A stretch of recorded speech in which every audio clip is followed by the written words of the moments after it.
Yo, hey, what's up, guys? This time I got two things for you where it might be a bug or maybe it is like intended. We don't know yet.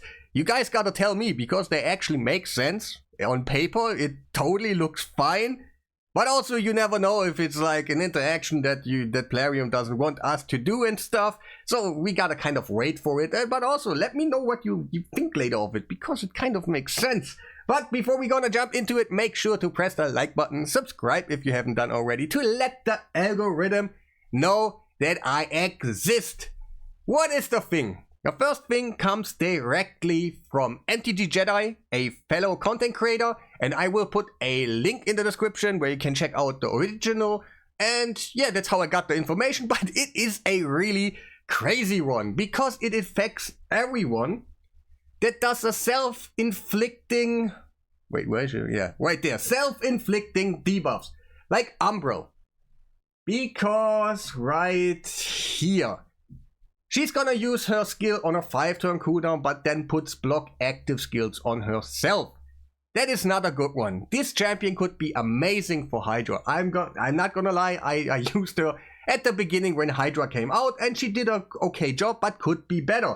But now with the new set, yeah, it's a 9-piece in our example. You gotta have a 9-piece to make these self-inflicting, avoiding debuffs happening later on. Because every time you take a turn, you will get the buff. And then automatically, kind of whatever self-inflicting debuff you're gonna do on yourself, it's gonna nullify that completely.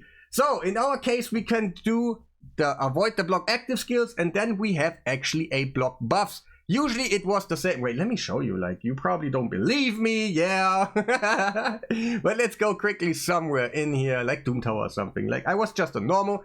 It does not matter where we're gonna test it. You can imagine yourself later on when you go in Hydra and stuff. She will be way better. But also, could it be a bug? Is it as intended and stuff? I really don't know right now because it makes sense. It totally makes sense this time. Instead of sometimes weird interactions. That wasn't really like, yeah, it didn't look like it was fine. So, let me show you.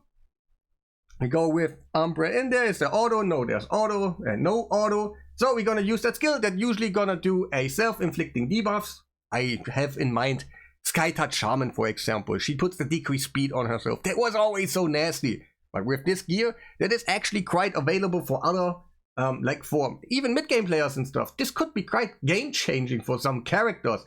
And also, hey, if you know any characters that can greatly benefit about this, let me know. I'm always curious about the stuff that could happen and it's a little bit weird and stuff. So, right now, I do not have the block active skills. That is amazing because now I can use the block buffs also for Hydra. That was, ooh, like that block buffs is, I think, for 3 turns, yes.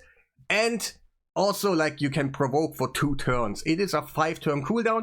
But if you use it in a good way, you can take 5 turns, while the boss is like the provoked head is actually gonna take 5 turns. So this is totally fine. That wait, not 5. Now you take 5 turns while the boss is taking 2 turns. Now I'm right, and that is actually okay. Like you can get up to 3 turns while a head gets 1 turn, and 5 turns is totally fine. It's not even like crazy. But that is the first one. Sky Touch Shaman. Could she be like meta relevant? She actually was always kind of nice. I haven't built her and stuff because I am on a level where I don't use it anymore. But she also got this stupid decreased speed and fear. Yeah, that was also a big problematic thing. But right now, I would test it, but I just simply do not have the 9-piece at the moment for her. I can do quickly like a 6-piece and yeah, I know the outcome already. No, you will not get the self-inflicting debuffs. And that's the cool thing. Let's go to the second one, where it also makes a lot of sense that it actually goes like this. But yeah, we are in Chimera. We have Wixwell, we got Titus, we got Lamasu, we got Yumiko. Wait, who's the last one? Who the hell is that? I think it was Calamidus. Yes. Alright. What do you think is gonna happen here? Where's the bug? Like these champions, they have like a bug or a weird interaction that really helps us out. Okay, you probably have no idea. Maybe you got some, but I'm gonna make a conclusion right now, because we are going now into the lion form in a second. Wait, give it a second, because like, yeah, I want you to see actually the moment where the boss is gonna transform and he does usually something. Right now, he is about to do an attack. It's unavoidable, like you can cut in or something, and he will put out the Hunter's Gaze. Right?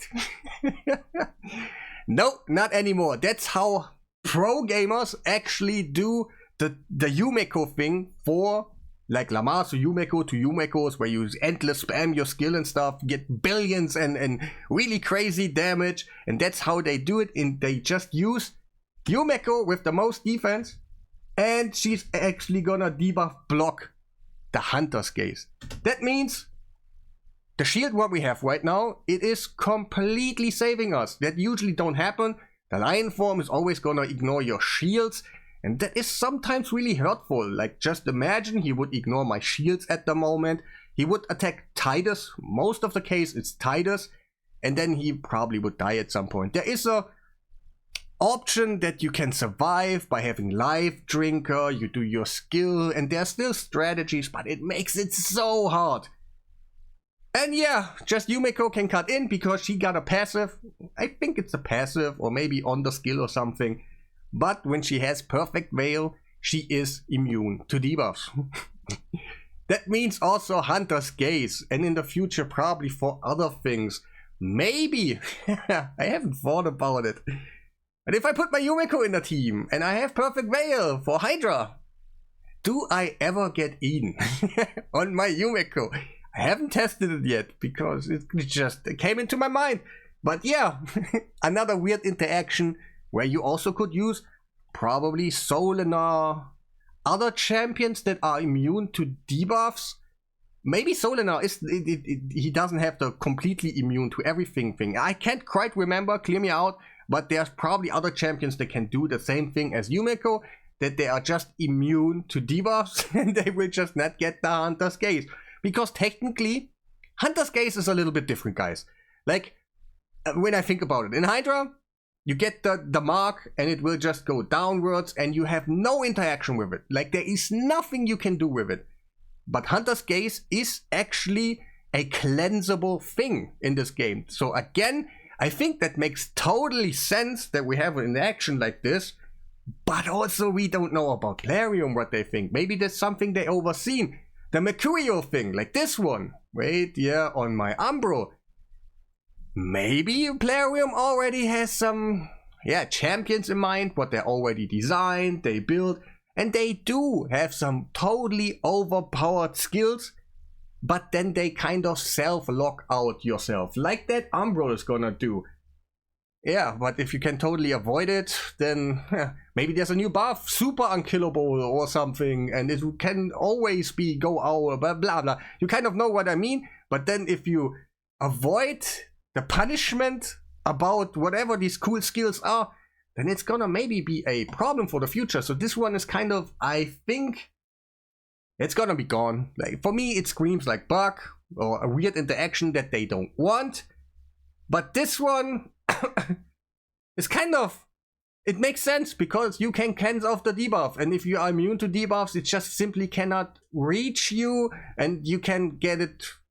Yeah, you can avoid it anyway. Not really avoid it, but you know what I mean. You can cleanse it. So that's about it. 2 new weird interaction. Maybe you find out something new, something cool. I'm actually curious about. Like, there's so many people. And first of all, hey, I haven't said it about the second one. It was not me finding it out. This was actually a viewer came around and he was like, "Hey, Bronko, I love your content. Here's something that I found out. And I really appreciate you that you came around." The second one, or the first one, came from MTD Jedi. Link will be in the description. And yeah, that will be all about it. Make sure to press the like button, subscribe if you haven't done already, and yeah, have a nice day.